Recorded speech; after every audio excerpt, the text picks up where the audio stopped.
our democratic values.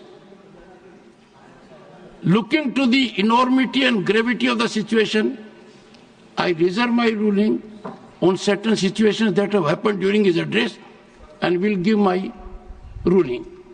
Shri Sudhanshu Trivedi. माननीय सभापति महोदय, 15 मिनट्स। माननीय सभापति महोदय, अभी इस सदन में हमारे साथी गोखले जी द्वारा जो भारत के उस राज्य को रिप्रेजेंट करते हैं जो फाइन आर्ट्स और गरिमा में अपना एक उच्च स्थान रखता है, जिसे बंगाली भद्र लोक कहा जाता है, परंतु आज उस इनिशिएशन के साथ मुझे लगता है उस भद्रता के साथ जो क्रूर मजाक हुआ है उसके ऊपर बात करते हुए मैं पीड़ा के साथ अपना निवेदन प्रारंभ करता हूं। आज हम गृह मंत्रालय के विषय में चर्चा के लिए एकत्र हुए हैं और हमारी सरकार 26 मई 2014 को आने के बाद गृह मंत्रालय की टोन एंड टेनर में क्या परिवर्तन आया, इसे मैं सिर्फ दो वानगी में बताना चाहता हूं। 26 मई 2014 के बाद आप सबको ध्यान होगा, उससे पहले बीएसएफ जो कि गृह मंत्रालय के अंडर में आता है, पहले उधर से बहुत फायरिंग हुआ करती थी। उसके बाद पहली फायरिंग हुई तो मुझे याद है उस समय राजनाथ सिंह जी गृह मंत्री थे। यहां पे खबर आया कि साहब वहां से कहा जाता था फायरिंग हो तो सिर्फ व्हाइट फ्लैग दिखाना है। आपको पता है कि उस समय गृह मंत्रालय से संदेश गया बीएसएफ के डीजी को कि अब ये मोदी की सरकार है, अब व्हाइट फ्लैग नहीं दिखाया जाएगा, फायरिंग के ऊपर 4 गुना फायरिंग का जवाब दिया जाएगा। और आप सबने देखा होगा पिछले 10 सालों में सीमा पर फायरिंग में शांति आ गई है। दूसरा उदाहरण देना चाहता हूं, जब हमारी सरकार आई 26 मई 2014 को, उस समय अभी आईबी का उल्लेख हुआ जो गृह मंत्रालय में आती है, इंटेलिजेंस ब्यूरो, उसके चीफ श्री आसिफ इब्राहिम थे जो कांग्रेस पार्टी के शासनकाल में आईबी चीफ बने थे। वैसे तो हम किसी भी अफसर को धर्म जाति के आधार पर नहीं देखते, पर उस समय इस बात का प्रचार किया गया था कि देखिए एक मुस्लिम अधिकारी को आईबी का चीफ बनाया गया। परंतु आज तक का भारत का इतिहास है, जब कोई सरकार बदलती है तो आईबी चीफ 1 महीने से ज्यादा नहीं रहता है। परंतु श्री नरेंद्र मोदी जी की सरकार में श्री आसिफ इब्राहिम का 8 महीने का कार्यकाल था और उन्होंने उसे 8 महीने का कार्यकाल पूरा किया। याद रखना चाहिए कि मोदी जी के कार्यकाल का पहला आईबी चीफ मुस्लिम समाज से था। यह दर्शाता है कि हम समाज के वर्गों को डर पैदा करके साथ में नहीं लेना चाहते, विश्वास पैदा करके साथ में लेना चाहते हैं। आज हमारे गृह मंत्री आदरणीय अमित शाह जी गुजरात का प्रतिनिधित्व करते हैं, प्रधानमंत्री जी उत्तर प्रदेश से प्रतिनिधित्व करते हैं। सभापति जी, यह संयोग भारत के इतिहास में 3 बार बना है। पहली बार जब सरदार पटेल गुजरात से थे और पंडित नेहरू उत्तर प्रदेश से थे तो स्वतंत्रता का काल था।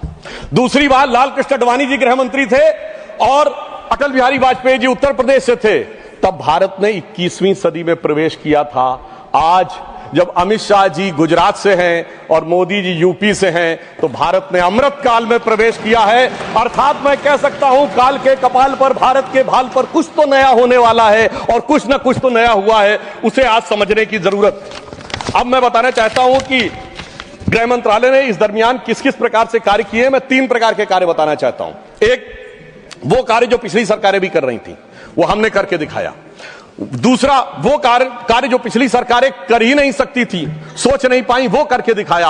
और तीसरे वो कार्य हैं जिसपे पिछली सरकारों ने एड़ी चोटी का जोर लगा दिया कि नहीं हो सकते, वो भी करके दिखाया। पहली श्रेणी में वो कार्य हैं, यानी मैं मानता हूं दूसरी सरकारों ने भी प्रयास किया होगा कि आतंकवाद की घटनाएं कम हो और अपराध की घटनाएं कम हो। तो मैं बताना चाहता हूं आतंकवाद की जो कुल घटनाएं जून 2004 से 14 के बीच में 7214 थी, जो 14 से 2024 के बीच में 2240 है, 69% की कमी आई है। कुल मृत्यु जो नागरिकों की और सिक्योरिटी फोर्सेस की होती थी उसमें 68% की कमी आई है। नागरिकों की जो मृत्यु होती थी उसमें 81% की कमी आई है।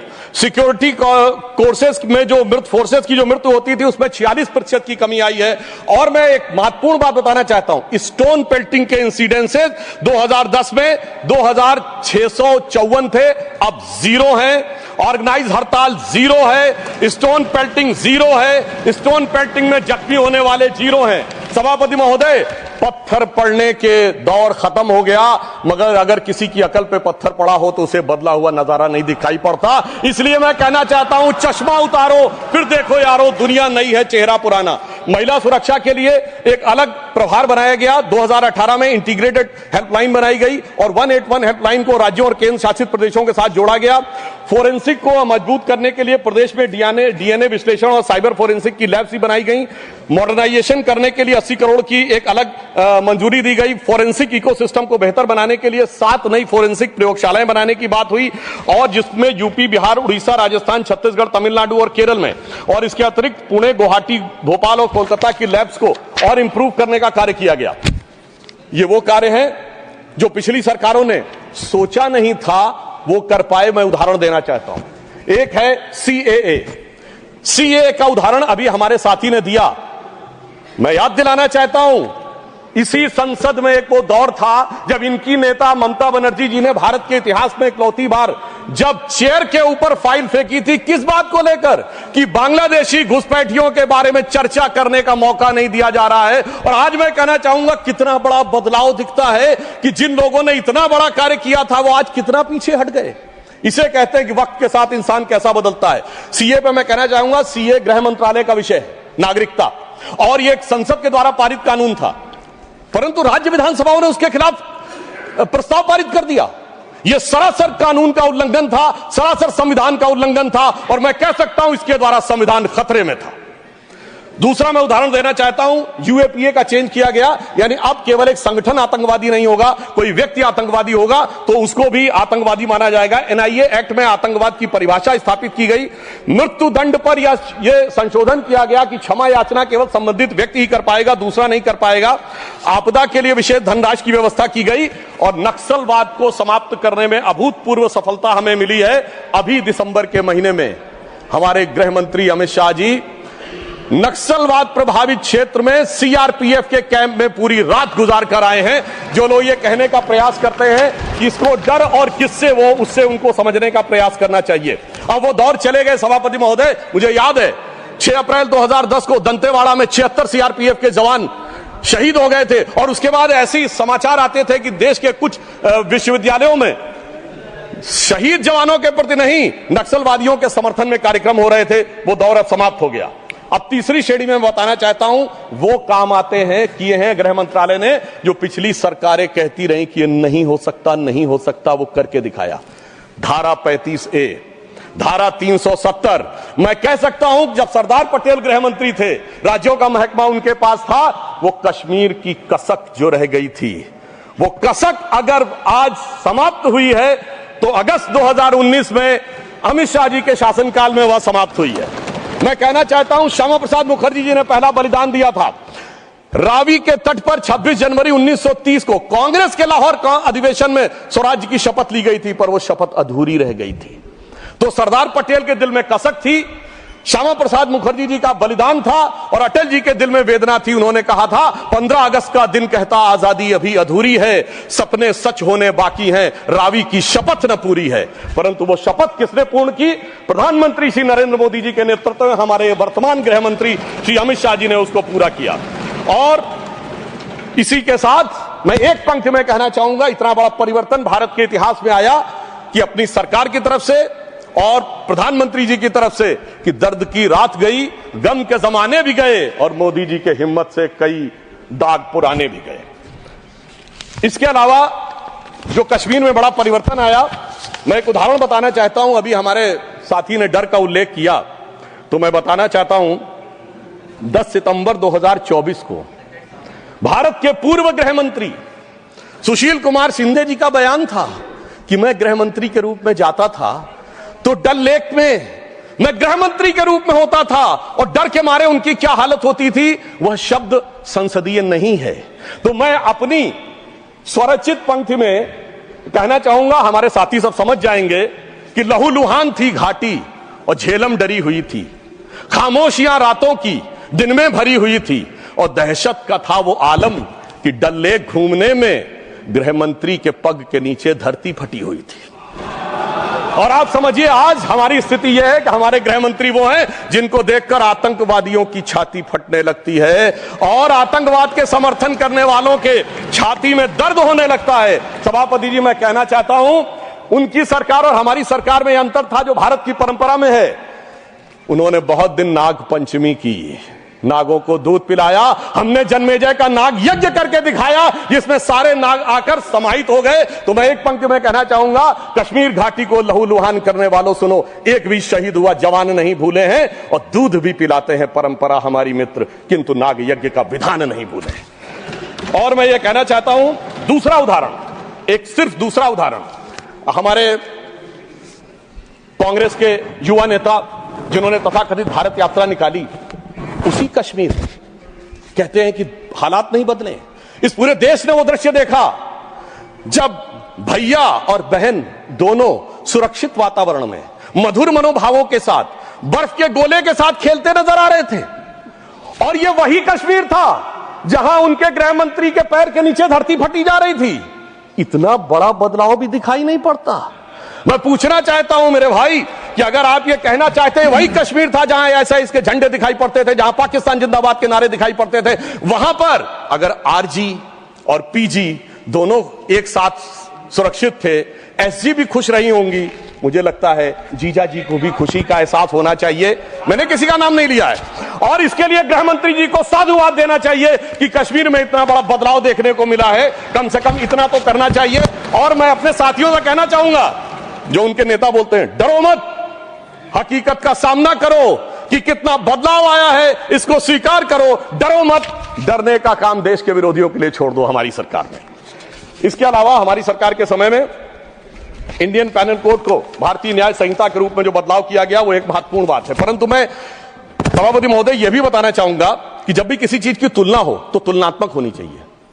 जब हमारी सरकार आई और गृह मंत्रालय का दौर आया तो उस जमाने में क्या अंतर था सिक्योरिटी में और आज क्या बड़ा अंतर है। राष्ट्रीय सुरक्षा सबसे प्रमुख दायित्व है, जैसा कि हमारे साथी ने कहा, लॉ एंड ऑर्डर तो स्टेट का सब्जेक्ट है, पर राष्ट्रीय सुरक्षा गृह मंत्रालय की बात मैं पूछना चाहता हूं। हमारी सरकार आने से पहले दिल्ली में धमाके नहीं होते थे क्या? मुंबई में नहीं होते थे? चंडीगढ़, गुवाहाटी, लखनऊ, फैजाबाद, जयपुर, नागपुर, हैदराबाद, कौन सा ऐसा शहर का जहां धमाके नहीं होते थे? चलती ट्रेन में धमाके, चलते बस में धमाके, लोकल ट्रेन में धमाके, और लिखा रहता था बस अड्डे पे धमाका, रेलवे स्टेशन पे धमाका, लिखा रहता था छूना नहीं, धमाका हो जाएगा। मगर इसके बावजूद आज वो केवल दक्षिण कश्मीर के 4 जिलों तक सीमित हो गया है। इसके बावजूद इतना बदला हुआ नजारा नजर नहीं आता है। यह दर्शाता है कि कितना पूर्वाग्रह की दृष्टि है। और यह भी मैं बताना चाहता हूं, इस सरकार, पिछली सरकार के शासनकाल में जांच के अंदर किस प्रकार का कार्य हुआ, मैं 2 चीजों का उदाहरण देना चाहता हूं। समझौता एक्सप्रेस केस दुनिया के इतिहास का इकलौता केस होगा कि पहले वहां सरकार जांच कर रही थी कि पाकिस्तान ने कराया, अचानक यू टर्न ले लिया और तथाकथित हिंदू आतंकवाद पे आ गए। किस आधार के ऊपर? आरोपी के रूप में असीमा आनंद जी का जेल में इंटरव्यू। मैं पूछना चाहता हूं जेल में इंटरव्यू कैसे हुआ? बजाय इंटरव्यू लेने वाले पे कार्रवाई होने के, पुलिस के सामने दिया गया बयान एडमिसिबल नहीं होता है और इंटरव्यू के आधार के ऊपर चेंज कर दिया। जबकि डेविड कोलमैन हेडली की तीसरी पत्नी फौजिया का अमेरिका में दिया इंटरव्यू है जिसमें सीधे सीधे उसने कहा कि यह पाकिस्तान का इन्वॉल्वमेंट था। दूसरा उदाहरण देना चाहता हूं, इशरत जहां केस। यह दुनिया के इतिहास में इन्वेस्टिगेटिव एजेंसी में एक अद्भुत उदाहरण होगा कि पहले भारत की आईबी और सीबीआई दोनों कह रही थी कि इशरत जहां आतंकवादी है, फिर अचानक सीबीआई ने स्टैंड चेंज कर दिया और कहा वो आतंकवादी नहीं है। मगर सभापति महोदय, आईबी चीफ कहते रहे कि वो आतंकवादी है। यानी ऐसा विचित्र उदाहरण था कि एक ही सरकार की 2 एजेंसी एक दूसरे के खिलाफ बोल रही थी। और जब हमारी सरकार आई और वो हलफनामा बदलने का आधार पूछा गया तो सभापति महोदय फाइल गायब थी। यह दर्शाता है कि सिक्योरिटी का किस प्रकार से मजाक उड़ाया गया। 26/11 का हमला हाफिज सईद ने कराया, यह इनकी सरकार मानती थी, मगर हमारे कई सम्मानित नेता उस तरफ बैठे जो कहते थे आरएसएस ने कराया। सिक्योरिटी का जिस प्रकार का मजाक इनकी सरकार में उड़ाया गया है, यह दर्शाता है कि वो सिक्योरिटी किस प्रकार की थी। मुझे समझ में नहीं आ रहा था कि वो लोग जो अपने जमाने में क्या कहते थे कि इशरत जहां बेटी है, याकूब मेनन की जुडिशियल किलिंग हुई है, अफजल हालात का मारा है, जाकिर नायक शांति का मसीहा है, ओसामा जी हैं, हाफिज साहब हैं। इस हालात के बाद क्या होना था? मैं पूछना चाहता हूं, ये डर के बोल रहे थे या प्रेम से बोल रहे थे? या आपकी मोहब्बत की दुकान के सरमाएदार थे या मोहब्बत की दुकान के खरीदार थे? और मैं सिर्फ अब 2 स्टेटमेंट कोट करना चाहूंगा उस सरकार की हालत के लिए। 20 जनवरी 2013 को तत्कालीन गृह मंत्री सुशील कुमार शिंदे जी ने जयपुर में वक्तव्य दिया कि आरएसएस के कैंप्स में टेरर ट्रेनिंग की जाती है। और जब सुषमा स्वराज जी ने आके सदन में पूछा, गृह मंत्री ने अपना बयान वापस ले लिया। सोचिए, इस प्रकार का मजाक भारत की सुरक्षा के साथ कभी सुनाई नहीं पड़ता। और 14 जुलाई 2011 को कांग्रेस के एक चिर युवा नेता, जो चिर क्रोधित और चिर आक्रोशित रहते हैं, उन्होंने एक वक्तव्य दिया था, but terrorism is something that is impossible to stop all the time. यानी हमेशा के लिए आतंकवाद को रोकना मुमकिन नहीं है। सभापति महोदय, जिस सरकार का चाल चलन ऐसा था, उसके हालात में रोकना मुमकिन नहीं था। पर आज मोदी जी की सरकार है तो मोदी है तो मुमकिन है, वो हमने करके दिखाया। मैं दूसरा बताना चाहता हूं उदाहरण। एक दौर था जिस जमाने में 26/11 हमले के बाद से पहले 2007 में आंतरिक सुरक्षा के लिए नीति क्या थी? हवाना में जाके यह कहा कि पाकिस्तान आतंकवाद से पीड़ित देश है। यह भारत सरकार का ऑफिशियल स्टेटमेंट था। 26/11 के हमले के केवल 9 महीने बाद जुलाई 2009 में शर्म एल शेख में ज्वाइंट डिक्लेरेशन में बलूचिस्तान का उल्लेख आया और यह कहा गया टेरर के अटैक से टॉक्स प्रभावित नहीं होंगी। मगर सभापति महोदय, जो हमारी सरकार आई तो हमने कहा टेरर के साथ टॉक्स नहीं होंगी। और जब से मोदी जी की सरकार आई है, हमने इस बात को बिल्कुल साफ साफ कर दिया है। और इसीलिए पिछले 11 साल ऐसे हैं जब कोई औपचारिक द्विपक्षीय वार्ता नहीं हुई। सभापति महोदय, क्योंकि जब से हमारे गृह मंत्री जी आए हैं, हालात में जानते क्या बदलाव आया है? उस जमाने में शांति के कबूतर उड़ा करते थे, अब गुरु गोविंद सिंह जी के बाज उड़ते हैं। और जिसे हम अपने लखनऊ की भाषा में कहते हैं कि अम्मा मियां वो दिन लद गए जब उस्ताद लल्लू खा फाख्ते उड़ाया करते थे। और अब वो बदलाव ये देखने को मिला है। ये लोग तो वो हैं सभापति महोदय, जिन्हें भारत इतना कमजोर चाहिए था, किसी संसद भवन की छत के ऊपर जो शेर बने हैं उसके लिए लोग गए थे कोर्ट में कि शेर ज्यादा आक्रामक दिख रहे हैं। यानी इन्हें शेर बिल्ली जैसे चाहिए थे, बिल्ली जैसे नहीं, भीगी बिल्ली जैसे चाहिए थे।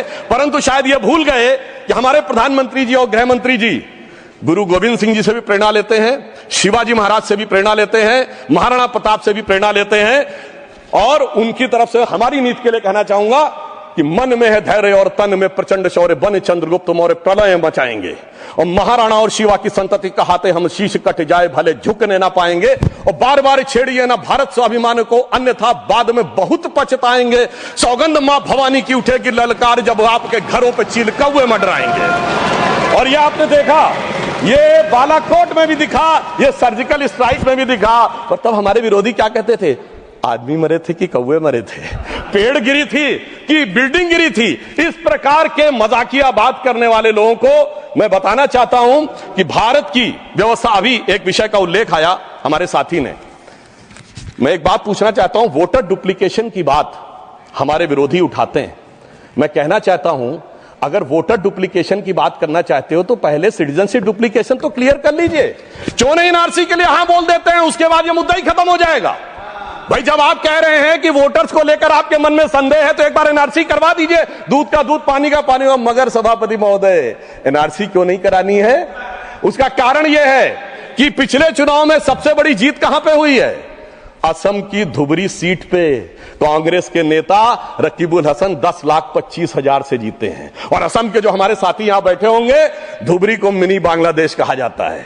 तो इसलिए एनआरसी नहीं करानी है, मगर डुप्लीकेशन का मुद्दा उठाना है। मैं पूछना चाहता हूं जो लोग इस विषय को उठाना चाहते हैं। सर, मैंने तो बोला ही नहीं, मैंने तो सिर्फ ये तारीफ की वो जीते हैं। I have just put up the facts and nothing personal. I have said he has got the biggest.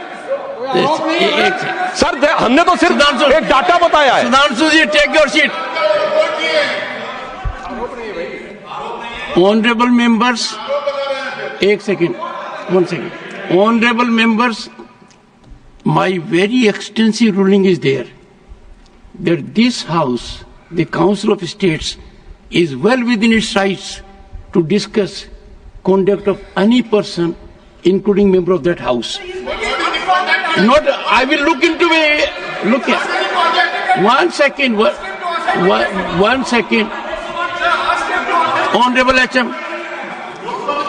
मान्यवर, मैं बड़े ध्यान से माननीय सदस्य का भाषण सुन रहा था। इन्होंने कोई टिप्पणी माननीय सदन के दूसरे सदन के सदस्य के लिए नहीं की। इनका जीत का मार्जिन बताया, वो रिकॉर्ड का हिस्सा है मान्यवर, भारत के चुनाव आयोग के रिकॉर्ड का हिस्सा है। और इसमें अगर थोड़ा ऊपर नीचे होगा 2-5 हजार, तो कल भाई लेटर देकर सुधार देना सुधांशु। नहीं, एक सेकंड। माननीय सदस्यगण, इसी सदन में जब तत्कालीन सदन के नेता पीयूष गोयल जी ने लोकसभा के सदस्य जिन्होंने विदेश में जाकर भारत पर कुछ टिप्पणियां की थी वो मुद्दा उठाया तो एक पॉइंट ऑफ ऑर्डर रेज किया गया और पॉइंट ऑफ ऑर्डर का मैंने निर्णय दिया और मैंने कहा कि अपने रूल स्पष्ट हैं और रूल ये कहते हैं कि लोकसभा के सदस्य के बारे में चर्चा यहां हो सकती है। अंकुश एक है नियम में, नियम बहुत स्पष्ट है कि आप आरोप नहीं लगा सकते और आरोप लगाते हो तो सभापति को सूचित करो। मैंने बारीकी से तत्कालीन सदन के नेता पीयूष गोयल का बयान देखा। उन्होंने लोकसभा के सदस्य के बारे में जो कुछ कहा वो हूबहू लंदन में उन्होंने कहा और चूंकि वो भारत विरोधी था, as it is I have to give my ruling. Sudhanshu ji, you will conclude tomorrow. The House stands adjourned to meet at 11 a.m. Thursday, the 20th of March 2025, with one clarification from my side. When I was talking about jurisdiction, the jurisdiction was with respect to CBI and not IB.